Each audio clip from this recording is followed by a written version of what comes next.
it. What's up? Happy President's Day.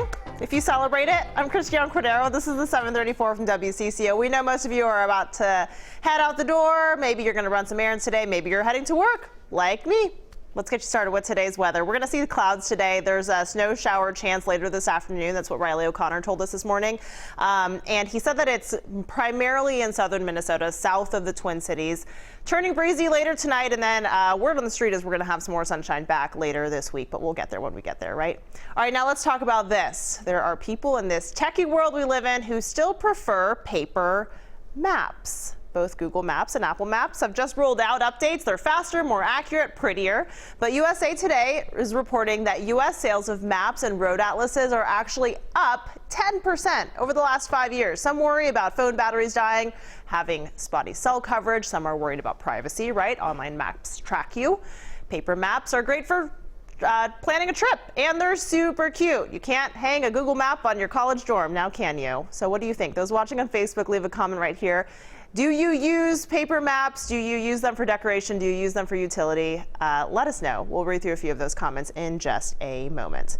More than 300 Americans evacuated from the coronavirus-infected cruise ship. They're back in the U.S. now. 2 flights with passengers from the Diamond Princess touched down overnight. 1 flight landed at a military base in Northern California, the other in San Antonio, Texas. Health officials say 14 people on the flight to California tested positive but did not have symptoms. A Minnesota couple we talked to on the ship appears to be among those evacuated. Ron Hildeen posted on Facebook early this morning saying, "We are back in the USA." Apparently he's going to go to sleep too, as one does. Everyone will now be quarantined for at least 2 more weeks. A fire in southern Minnesota has left a small town bowling alley that stood for nearly 60 years in ruins. It happened yesterday morning at Kingpins just off of Highway 169 in St. Peter. Firefighters say the alley is a total loss. The loss leaves a hole in the St. Pete community. The closest bowling alley is now in Mankato. I literally sat in my room and I cried. But we'll figure it out at some point. I know a lot of people did birthday parties on Saturdays, you know, at the bowling alley. In fact, my son was at a birthday party just yesterday. So it gets a lot of use. Yeah, nostalgic for sure. St. Peter police say no one was in the building when the fire started. The cause is still, however, under investigation. Minnesota Senator Amy Klobuchar had a big weekend campaigning in Nevada, and she picked up some new endorsements along the way. I think having a president that knows who people are and has the experience to try to get that done is going to matter when we put together this package. And the difference between a plan and a pipe dream is that a plan, there's a way to pay for it, and there's a way to get it done. The Democrat held rallies throughout the weekend. Nevada's caucuses are on Saturday. Klobuchar got the endorsement of the Las Vegas Sun, along with a big win in Texas. The Houston Chronicle published its endorsement of Senator Klobuchar for president. The newspaper is the largest daily paper in Houston. On the to-do list for other Democratic candidates, try to hand Klobuchar a loss on her home turf. Today, Pete Buttigieg's campaign will open its first field offices here in Minnesota. Last week, Mike Bloomberg opened additional offices here. The trend continues with Bernie Sanders expanding his TV and digital ads to include this state. The top Democratic candidates will debate in Vegas on Wednesday. President Donald Trump spent part of his weekend at the racetrack. Gentlemen, start your engines. The president and First Lady Melania took the action in at Daytona 500 in Florida. The president served as Grand Marshal of the event. Then Trump took a lap in the track in that car right there, nicknamed the Beast.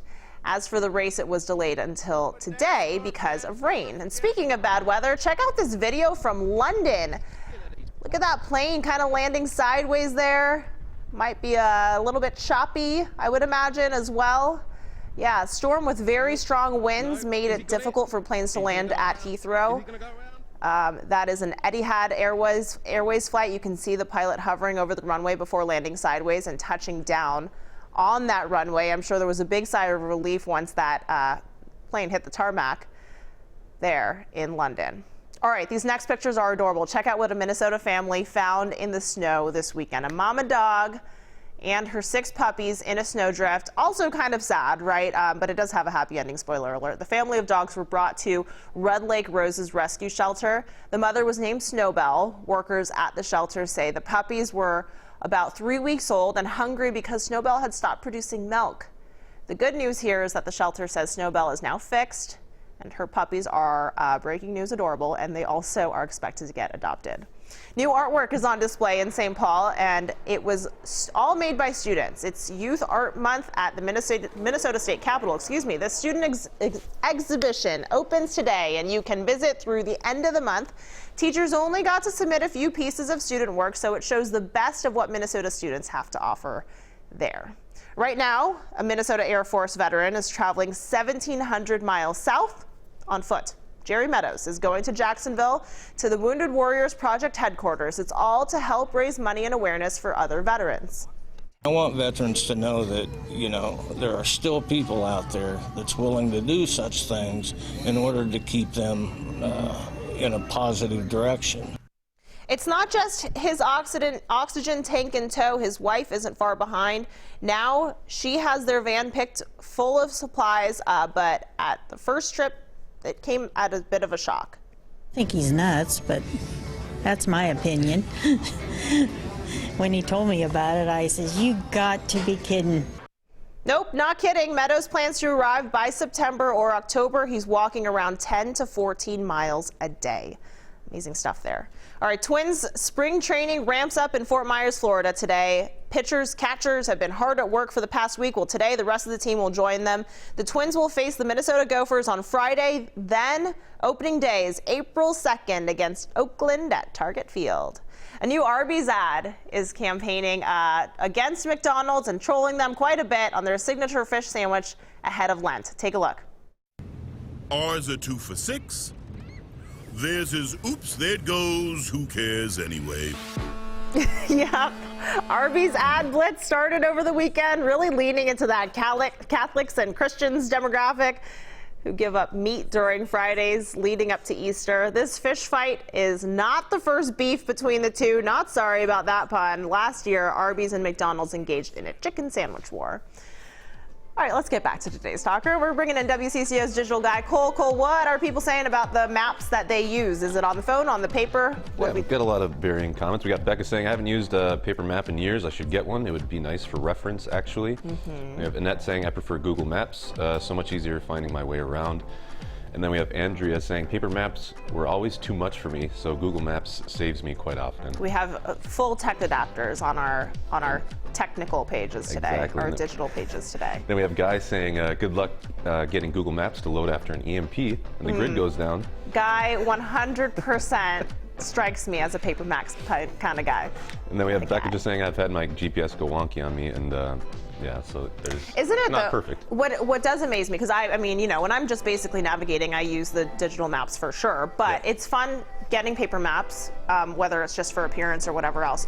But it is amazing to me how dependent we are, and I can speak for myself, on digital maps of like, I can't get from point A to point B without it. Like, I'm not learning my way around. There was one point where my phone died and I was trying to get someplace, and it was and you were lost forever. Yeah, yes, welcome back. I somehow got back, yes. Yeah, Cole just got back like 5 minutes ago. This happened last year. I'm kidding. All right, that's it for now. This is the 734 from WCCO when most of the Twin Cities are on the go. So go ahead and make us your place for mobile news. We'll be back here tomorrow, Tuesday, 7:34, and until then, be nice to each other out on the internet.